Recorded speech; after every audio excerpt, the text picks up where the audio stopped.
Hello दोस्तों, आज हम पढ़ने वाले हैं टेंस के बारे में। टेंस आज हम इतना आसान तरीके से पढ़ेंगे कि हमें रटने की ज़रूरत नहीं पड़ेगी।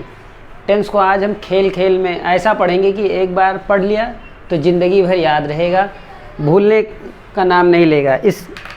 इतने आसान भाषा में पढ़ेंगे टेंस क्या है और उसका उपयोग क्या है। अंग्रेज़ी सीखने के लिए टेंस सीखना सबसे ज़रूरी है। और अगर यदि आप कोई भी कम्पिटिटिव एग्ज़ाम दे रहे हैं, किसी भी एग्ज़ाम की तैयारी कर रहे हैं, तो उसके लिए आपको टेंस का ज्ञान होना अत्यधिक आवश्यक है।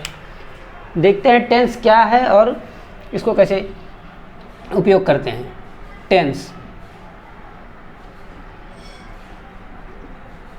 टेंस मुख्यतः 3 प्रकार के होते हैं।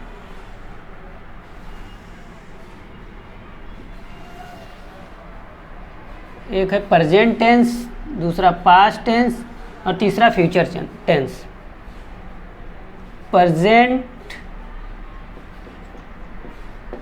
टेंस, पास्ट टेंस और फ्यूचर टेंस। फ्यूचर टेंस इनकी हिंदी क्या होती है? प्रेजेंट टेंस को हम वर्तमान काल कहते हैं। वर्तमान काल। पास्ट टेंस को भूतकाल।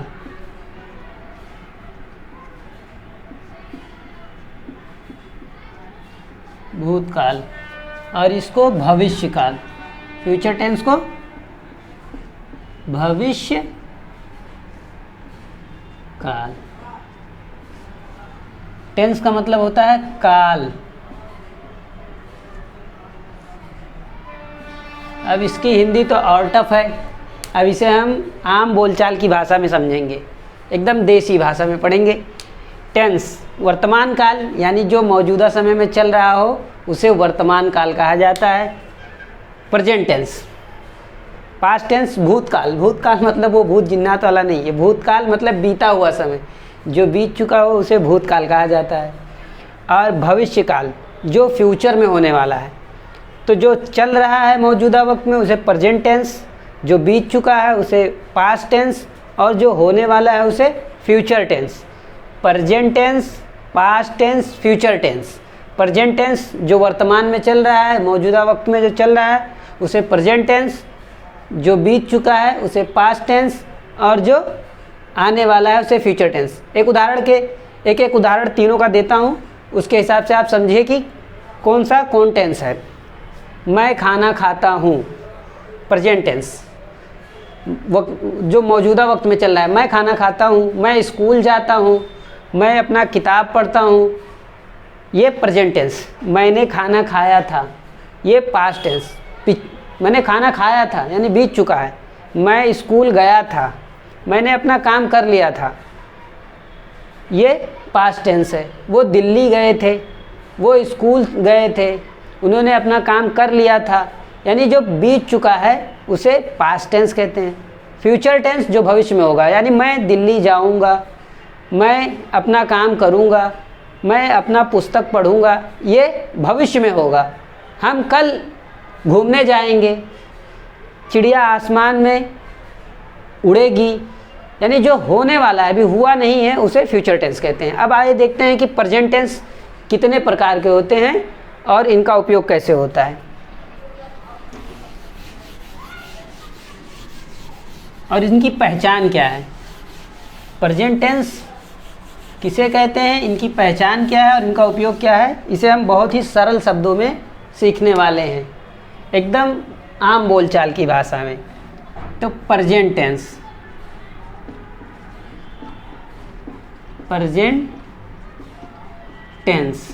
जिसे हम हिंदी में वर्तमान काल कहते हैं। वर्तमान काल, या आम बोलचाल की भाषा में हम कह सकते हैं मौजूदा समय। मौजूदा समय चलिए प्रेजेंट टेंस की भी 4 कैटेगरी हैं, 4 प्रकार हैं, इसकी 4 किस्में हैं प्रेजेंट टेंस की, जिसे present indefinite, present indefinite, present indefinite tense number 1। Number 2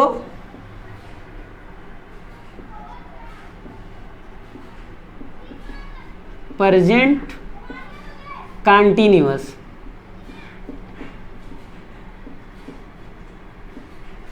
number 3 present perfect, और नंबर 4 और सबसे आखिरी जिसे प्रेजेंट परफेक्ट कंटीन्यूअस टेंस कहते हैं।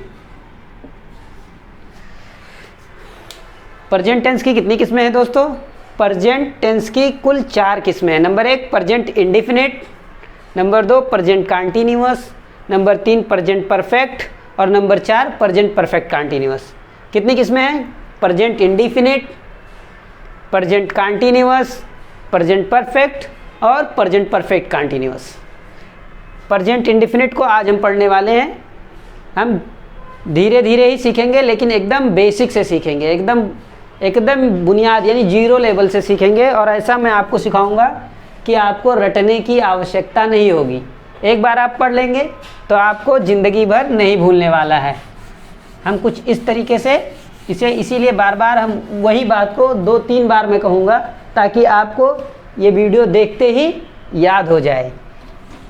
आप अक्सर देखा करेंगे कि मैं जब जब बोलूँगा एक ही चीज़ को 2-3 बार बोलूँगा, ताकि उसका मेन उद्देश्य ये है कि आप देखते ही उसे याद कर लें। उसके लिए आपको अलग से वक्त ना निकालना पड़े। अब आते हैं हम प्रेजेंट इंडेफिनिट टेंस के बारे में, और उसकी क्या पहचान है, कैसे उसका उपयोग करते हैं, उसके बारे में देखते हैं। Present indefinite, present indefinite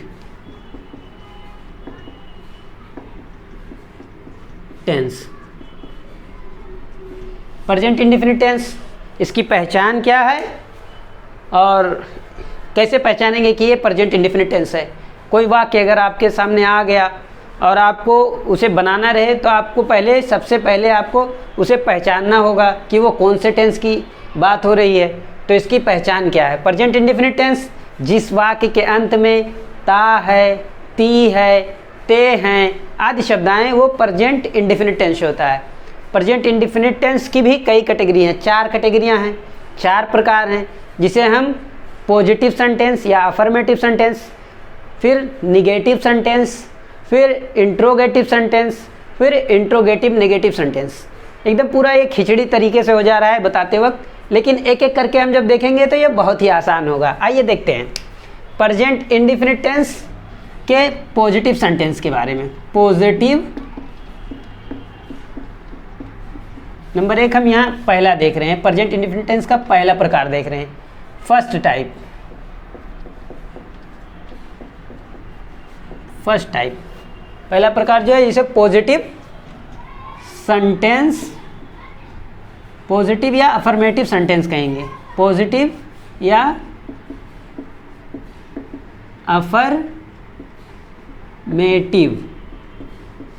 sentence. इसकी हिंदी भी जानना चाहते हैं तो हिंदी भी लिख देता हूँ। पॉजिटिव यानी स्वीकारात्मक,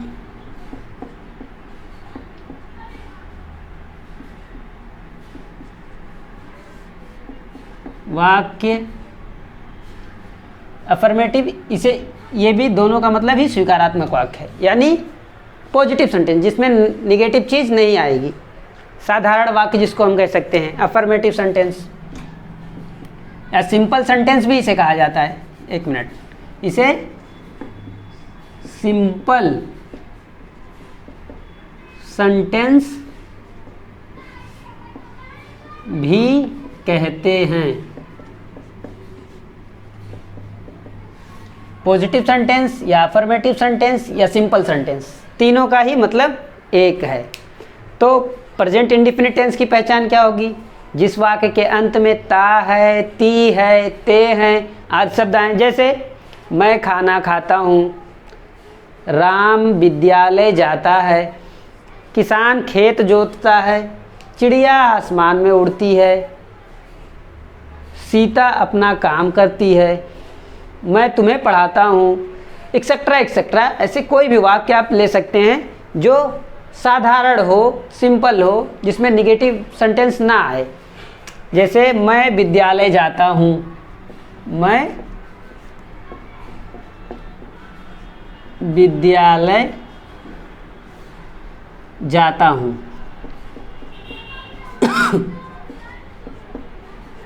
ये पॉजिटिव सेंटेंस है। सीता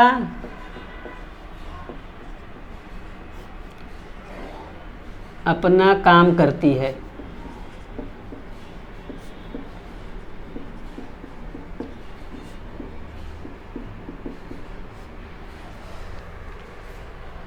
अब्दुल तेज दौड़ता है,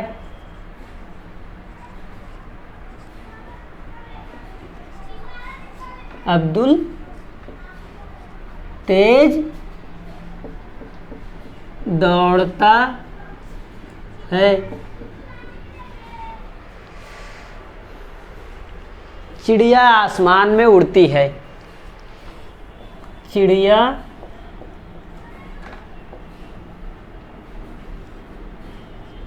आसमान में उड़ती है, ETC एक्सेट्रा। इस प्रकार के वाक्य सिंपल वाक्य हैं। मैं विद्यालय जाता हूँ, इसमें कहीं भी निगेटिव सेंटेंस नहीं है, एकदम सीधा सीधा वाक्य है। जो सिंपल सेंटेंस, इसी को ही सिंपल सेंटेंस भी कहा जाता है। सीता अपना काम करती है, अब्दुल तेज दौड़ता है, चिड़िया आसमान में उड़ती है। इसी तरीके से आप कोई भी वाक्य बना सकते हैं जिसके अंत में ये प्रेजेंट टेंस का ही हो, जो मौजूदा समय की बात की जाए, और उसके अंत में ये देखिए ता है, ये ती है, ये ता है और ये ती है। हम सभी हम खेलते हैं, देखिए हम खेलते हैं या हम पढ़ते हैं, कुछ भी कर सकते हो आप, आपको समझाने के लिए। तो इसके वाक्य में देखिए ता है, ते हैं। राधिका बहुत सुंदर लिखती है, राधिका बहुत सुंदर लिखती है, यानी राधिका की हैंडराइटिंग बहुत बढ़िया है। तो इसके वाक्य के अंत में क्या है? ती है, यानी जिस वाक्य के अंत में ता है, ती है, ते हैं आदि शब्द आए, वो प्रेजेंट इंडेफिनिट टेंस का वाक्य है। अब आपको तो पता चल गया होगा कि प्रेजेंट इंडेफिनिट टेंस पहचाने कैसे। जैसे मैं विद्यालय जाता हूँ, सीता अपना काम करती है, अब्दुल तेज दौड़ता है, चिड़िया आसमान में उड़ती है, ये ती है, ते हैं, ते हैं, इसके पहचान ये प्रेजेंट इंडेफिनिट टेंस का पहचान है। राधिका बहुत सुंदर लिखती है। इसी तरीके से आप कोई भी बना सकते हो, घोड़ा तेज दौड़ता है। तो ये सब प्रेजेंट इंडेफिनिट टेंस के वाक्य हो गए। चलो अब पता चल गया प्रेजेंट इंडेफिनिट टेंस का वाक्य क्या है, लेकिन अब इसे बनाते कैसे हैं? टेंशन ना लीजिए, मैं तो हूँ ही, मैं बताने वाला हूँ कि कैसे प्रेजेंट इंडेफिनिट टेंस को बनाया जाएगा, वो भी एकदम हलवा, एकदम आसान तरीके से। एक बार खाओ जिंदगी भर याद रहे, इस तरीके से हम आपको बताने वाले हैं। राधिका बहुत सुंदर लिखती है, ये राधिका बहुत सुंदर लिखती है। राधिका बहुत सुंदर लिखती है। अब इसे कैसे बनाएंगे? तो हम इस वाक्य को तीन प्रकार से डिवाइड कर देंगे। इस वाक्य को, कोई भी वाक्य हो, हम उसे जब लिखेंगे तो उसे पहले तीन प्रकार से डिवाइड कर देंगे। एक सब्जेक्ट, दूसरा वर्ब और तीसरा ऑब्जेक्ट, ताकि हम कितना भी डिफ़िकल्ट वर्ड हो उसे आसानी से लिख सकें। इसके लिए आपको पहले लिखना पड़ेगा सब्जेक्ट, फिर वर्ब की फर्स्ट फॉर्म, फिर ऑब्जेक्ट। तो इसमें देखते हैं कि सब्जेक्ट हमने लिख लिया, सब्जेक्ट, यहाँ सब्जेक्ट वर्ब की फर्स्ट फॉर्म और प्लस, ये देख, सब्जेक्ट प्लस वर्ब की फर्स्ट फॉर्म प्लस ऑब्जेक्ट। कभी भी हम वाक्य जब बनाएंगे प्रेजेंट इंडेफिनिट टेंस, तो हम प्रेजेंट इंडेफिनिट टेंस का सिंपल सेंटेंस या पॉजिटिव सेंटेंस या अफर्मेटिव सेंटेंस जब भी हम बनाएंगे तो इस बात का हमें ध्यान रखना होगा कि पहले हम लिखें सब्जेक्ट, फिर वर्ब, फिर ऑब्जेक्ट। कितना भी डिफ़िकल्ट वाक्य होगा वो आसानी से लिखा जा सकता है इस विधि से। ये फार्मूला समझ लीजिए, प्रेजेंट इंडेफिनिट टेंस का बनाने का फार्मूला है। प्रेजेंट इंडेफिनिट टेंस कैसे बनाएंगे? अब आइए देखते हैं, बनाते हैं। इसमें सब्जेक्ट की जगह पे हम सब्जेक्ट लिखेंगे, वर्ब का फर्स्ट फॉर्म लिखेंगे और ऑब्जेक्ट लिखेंगे। कोई भी वाक्य में तीन ही चीज़ आता है। एक सब्जेक्ट होता है, यानी जिसके बारे में बात हो रही है, जो काम कर रहा है, यानी जिसे सब्जेक्ट को हिंदी में क्या कहते हैं? कर्ता। वर्ब को क्या कहते हैं? क्रिया। और ऑब्जेक्ट को कर्म। जो काम को करता है या जिसके द्वारा काम का करना या होना पाया जाता है उसे कर्ता कहते हैं, यानी सब्जेक्ट कहते हैं। यानी सब्जेक्ट, और जो काम हो रहा है उसे क्रिया कहते हैं, और जिसके द्वारा, जिसके लिए किया जा रहा है, जो काम करता है, इसमें डिफरेंस समझिएगा, यही है समझने का। जो काम करता है वो सब्जेक्ट हो गया, कर्ता हो गया, और जो काम हो रहा है वो क्रिया हो गया, और जिसके लिए हो रहा है वो कर्म हो गया, यानी ऑब्जेक्ट हो गया। चलिए वो हिंदी को छोड़िए, आप साधारण से समझिए। जिसके बारे में जो काम करता है उसे सब्जेक्ट कहते हैं, जो काम हो रहा है वो वर्ब हो गया, और जिसके लिए हो रहा है वो ऑब्जेक्ट हो गया। अब देखते हैं इसमें सब्जेक्ट कौन है, वर्ब क्या है और ऑब्जेक्ट क्या है। तो सब्जेक्ट इसमें क्या है? कौन काम कर रहा है, कौन अच्छा लिख रहा है। इसमें आप अपने आप से एक सवाल करिए कि कौन अच्छा लिख रहा है, तो पता चलेगा राधिका बहुत सुंदर लिखती है। कौन सुंदर लिखती है? राधिका। तो आप हमेशा जब सब्जेक्ट पता करना हो तो अपने मन में धीरे से पूछे कौन, और जब कौन करेंगे तब अंदर से ही एक आवाज़ आएगी कि राधिका, यानी राधिका यहाँ सब्जेक्ट है। राधिका सब्जेक्ट है। सब्जेक्ट यहाँ क्या है?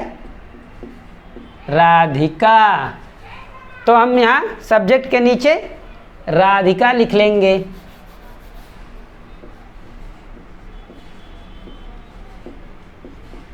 राधिका अब काम क्या कर रही है? लिख रही है। काम क्या हो रहा है? क्रिया क्या हो रही है? लिखना। तो लिखने की इंग्लिश क्या होती है? राइट। वर्ब की फर्स्ट फॉर्म क्या रहेगी? Right, WRITE। राधिका राइट, ये वर्ब हो गई। और जब सब्जेक्ट एक वचन हो, सिंगुलर नंबर हो, तो वर्ब के अंत में यस या ईएस बढ़ा दिया जाता है। राधिका या एक वचन है, राधिका एक वचन है, ही शी इट।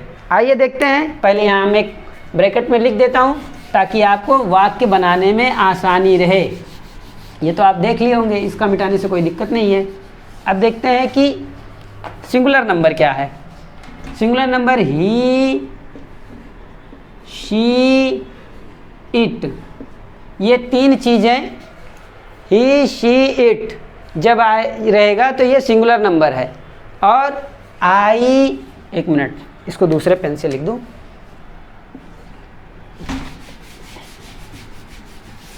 और यहाँ आई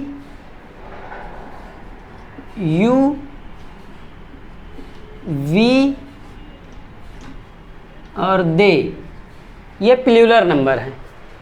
एक वचन बहुवचन, एक वचन बहुवचन। He she it singular number, I you we they plural number. यदि सब्जेक्ट में या ये सब्जेक्ट में अगर ही शी इट का प्रयोग हुआ हो या एक वचन का प्रयोग हुआ हो, यानी प्रोनाउन अगर यूज हुआ हो नाम के जगह पर, तभी भी वर्ब के अंत में यस या ईएस बढ़ा दिया जाएगा अगर ही शी इट है। और अगर आई यू वी दे है तो वाक्य को वैसे का वैसा रहने दिया जाएगा। अब देखते हैं राधिका, वर्ब के जगह पर हमने राइट लिखा तो राधिका एक वचन है इसलिए इसके अंत में यस आ जाएगा, राधिका राइट्स। देखिए हमने यहाँ यस बढ़ाया है, Radhika rights, sorry Radhika rights, Radhika क्या लिखती है। अब पहले यहाँ तक कौन, तब पता चला राधिका क्या काम करती है तो लिखती है। अब क्या लिखती है, राधिका बहुत सुंदर लिखती है तो राधिका राइट्स वेरी ब्यूटीफुल। हो गया, ये वाक्य पूरा हो गया। अभी फिर देखते हैं, चिड़िया आसमान में उड़ती है। आइए फिर बनाते हैं, फिर वही फार्मूला यूज करेंगे सब्जेक्ट वर्ब और ऑब्जेक्ट का। ये सब मिटा देता हूँ, फिर देखते हैं हम यहाँ।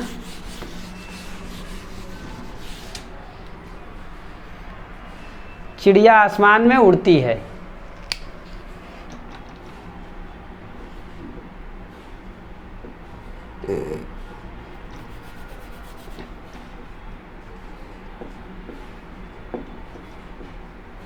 चिड़िया आसमान में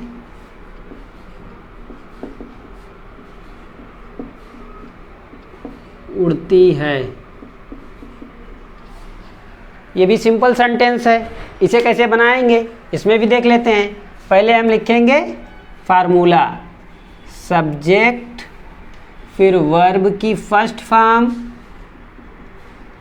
फिर ऑब्जेक्ट। क्यों, सही है ना। तो सब्जेक्ट हमने अभी क्या बताया था कि अपने आप से सवाल करिए कि काम को कौन कर रहा है। तब इसमें क्या है, चिड़िया आसमान में उड़ती है, कौन आसमान में उड़ती है, तब पता चला चिड़िया। तो यहाँ चिड़िया क्या हो गया, सब्जेक्ट। तो हम इधर लिखेंगे चिड़िया की इंग्लिश क्या होगी, बर्ड। बर्ड अब काम क्या कर रही है, यहाँ उड़ रही है।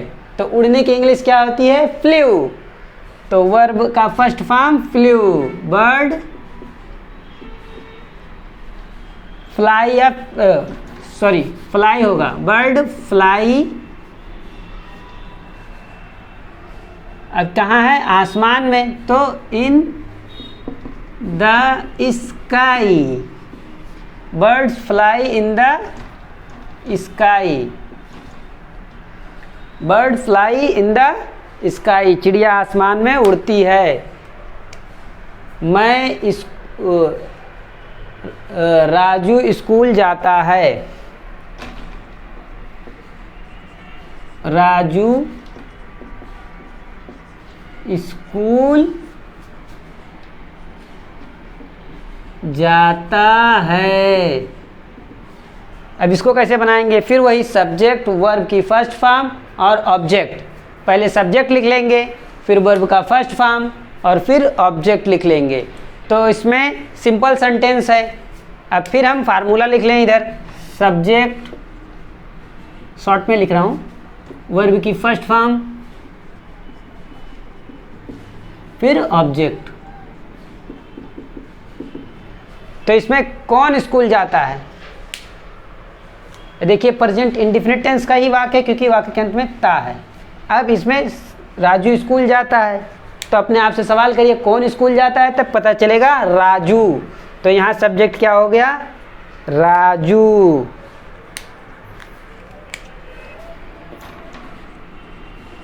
राजू क्या करता है, जाता है, तो जाने की इंग्लिश क्या, गो।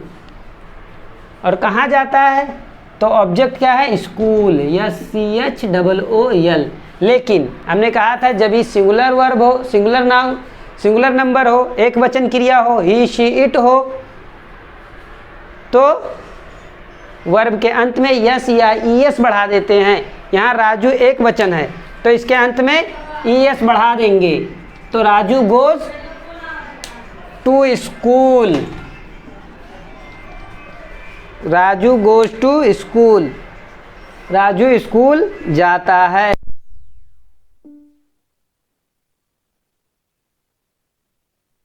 It's 10:41 p.m. To hear your